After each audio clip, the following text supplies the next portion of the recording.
அனைவருக்கும் வணக்கம். இந்திய ஒன்றியத்தில் மாநிலங்களை அரவணைத்து அவர்களின் தேவைகளை உணர்ந்து செயல்படுவதில் தோல்வியடைந்துள்ள ஒன்றிய பாஜக அரசு இன்றைக்கு சர்வதேச அளவில் வெளியுறவு கொள்கை என்கிற விஷயத்திலும் தோல்வியை நோக்கி சென்று கொண்டிருக்கிறது எனும் விமர்சனங்கள் எழுந்துள்ளது. மேற்காசிய போர் சூழல் காரணமாக இந்தியாவில் நிலவி வரும் சமையல் எரிவாயு தட்டுப்பாட்டு பிரச்சனையை ஒன்றிய அரசு சரியாக கையாள்கிறதா எனும் கேள்வி நாட்டின் குடிமகன்களில் ஒருவனாக எனக்கும் எழுகிறது.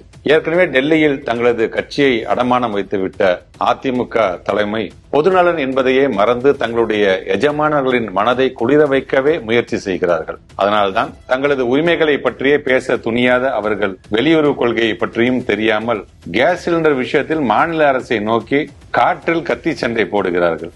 ஆனால் மார்ச் 10ஆம் தேதியே தமிழ்நாடு அரசின் சார்பில் உயர் அலுவலர்களோடு அவசர ஆலோசனை கூட்டத்தை நடத்தியது.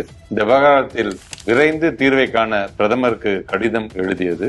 மக்கள் யாரும் அச்சப்பட வேண்டாம் என விழிப்புணர்வை ஏற்படுத்தியதோடு ஒன்றிய அரசின் நடவடிக்கைகளுக்கு தமிழ்நாடு அரசு துணையாக இருக்கும் என உறுதியளித்தது. எரிவாயு தட்டுப்பாட்டை சமாளிக்க 8 விதமான முக்கிய அறிவிப்புகளை வெளியிட்டது என பொறுப்போடு செயல்பட்டவர் நம்முடைய திராவிட மாடல் முதலமைச்சர் அவர்கள். இதற்கு பிறகும் ஒன்றிய பாஜக அரசு பாராமுகத்துடன் அலட்சியமாக இந்த விவகாரத்தை அணுகியதால் தான் மதசார்பற்ற முற்போக்கு கூட்டணி சார்பில் தமிழ்நாடு முழுவதும் மார்ச் 15ஆம் தேதி ஆர்ப்பாட்டம் நடத்தினோம். அதேபோல நாடாளுமன்ற வளாகத்திலும் நமது கூட்டணி கட்சி எம்பிக்கள் போராட்டத்தில் ஈடுபட்டுள்ளார்கள். இப்படி மாநில அரசின் மூலமாகவும் கழகத்தின் மூலமாகவும் என்றைக்குமே மக்கள் நலன் மீது அக்கறை கொண்டு அனைத்து வகையிலும் செயலாற்றுகிறார் தமிழ்நாடு முதலமைச்சர் அவர்கள். இதற்கு பிறகும் எரிவாயு தட்டுப்பாட்டை சமாளிக்க ஒன்றிய அரசு எந்த முனைப்பும் காட்டவில்லை.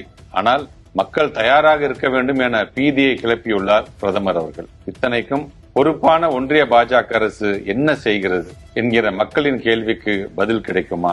எரிவாயு தட்டுப்பாடு தீர்க்கப்படுமா? எளிய குடிமக்களின் இந்த கேள்விகளுக்கு ஒன்றிய அரசு பதிலளிக்க வேண்டும். அல்லது குறைந்தபட்சம் தங்களது டெல்லி எஜமானர்களிடம் திரு எடப்பாடி பழனிசாமி அவர்கள் கேட்டு சொல்ல வேண்டும். நன்றி.